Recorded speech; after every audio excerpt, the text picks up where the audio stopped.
So, Maitland, what'd you see this week? I saw a movie called The Thing with Feathers, and it's a horror movie. There is an actual thing with feathers.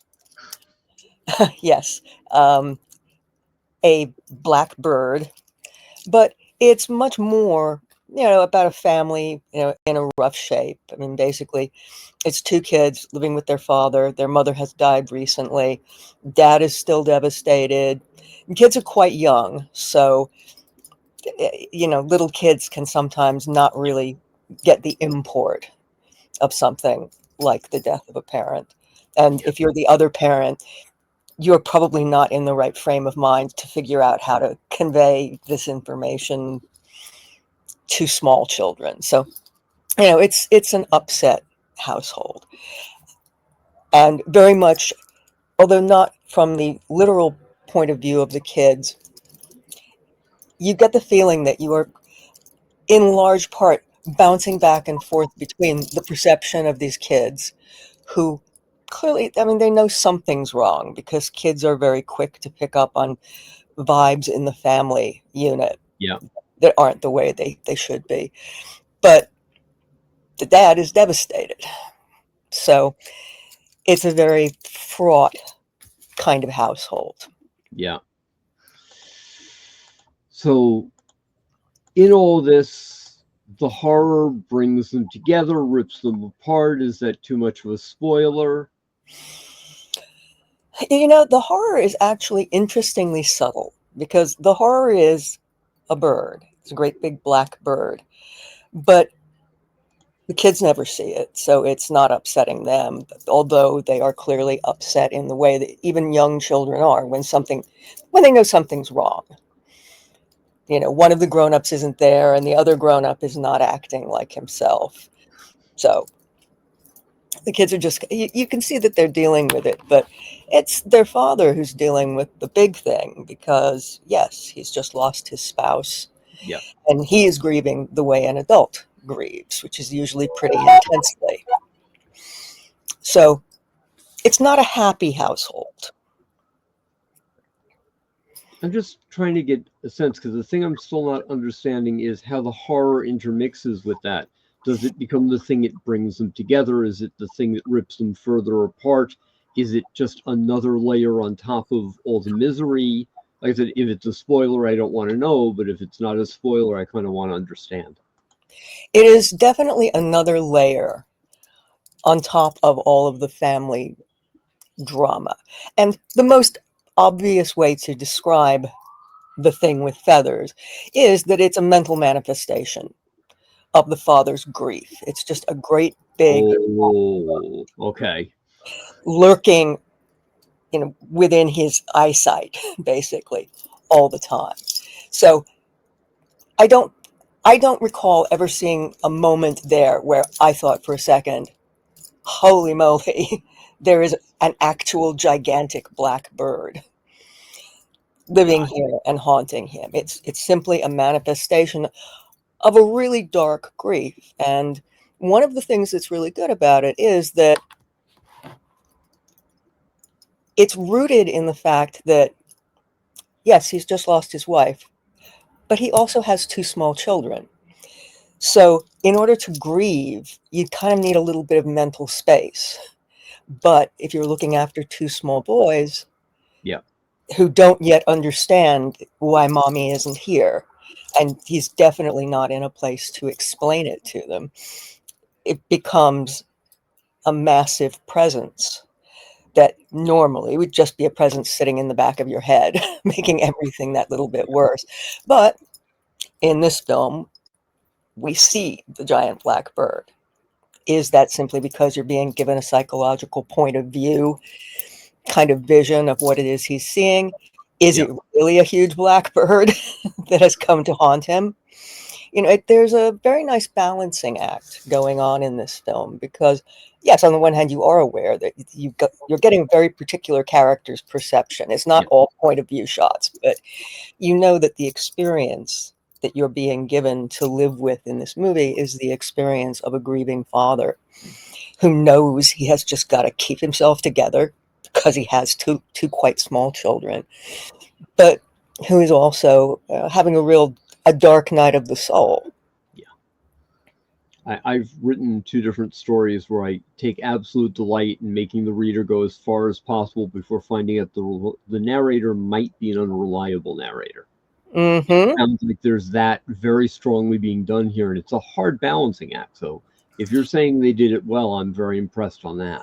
Oh, they did it really well. And yes, you're right. That's an extremely difficult balancing act, particularly where there isn't really anybody for him to be bouncing anything off. Yeah. He's there with two little kids, and obviously his first priority is to just keep it together for his children. Yeah. And you don't really know how much these children have figured out about whether they've glommed onto the idea that it's very odd that mommy is still not back. Yeah. Or it's also a very weird concept for little children, because sometimes they just really they're so unclear on the idea of consequence. They're so unclear on the concept of sequence that death doesn't have the impact it has for us. And sometimes they process it very, very weirdly because it doesn't have all its repercussions to them yet. no, and also children often compensate by doing things like talking to mommy who's not here. And that's not something you see in this film, but that's something kids do, especially kids who have grown up in a pretty secure environment and up until this moment have always known if one of your parents goes away, that the parent's coming back. Yeah. Little kids also have a very odd sense of time. Yes. So it's hard for them to process that, when mommy goes to the supermarket and comes back, it's just as exciting as if she'd gone away for 2 weeks and comes back. Yeah. So that notion that now mommy has been at the supermarket or whatever for a very long time is clearly not really resonating with these kids. And that, of course, is the blessing in disguise. Nonetheless, dad is still processing his trauma, being tormented by this giant black bird. So I'm going to go with sounds like not a date movie. Well, who's the audience? Who are they trying to get here? Well, most definitely not a date movie. No. Yeah. Not a movie to watch with your kids. No. It's just going to confuse them. And then you'll be hearing about it in their bad dreams, when they finally tell you that they had a dream about whatever.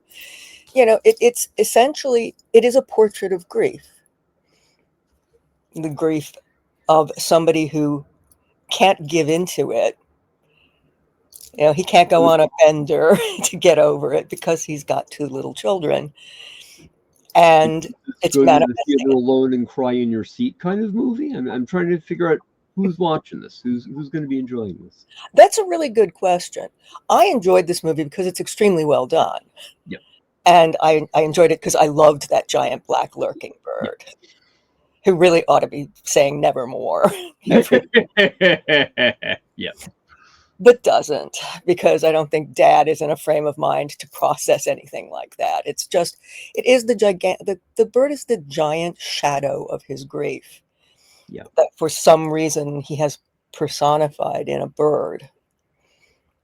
Well, there's actually a great European tradition of birds being bad luck, especially dark-colored birds. Oh, and being harbingers of death, specifically. Yeah. And this bird is for a reason, Yes, they do flock in a murder. Yes. And also, really big ones are really big. Really big ones are really big. That is an excellent observation. I know, that's excellent. They do vary in size. Yes. Okay. The females are generally smaller, but they're hefty birds. They're not eagles, but they're substantial in a way that sparrows aren't and blue jays aren't. And they give all the signs of intelligence also. They're clearly smart, and usually in a malicious way. They do bad things.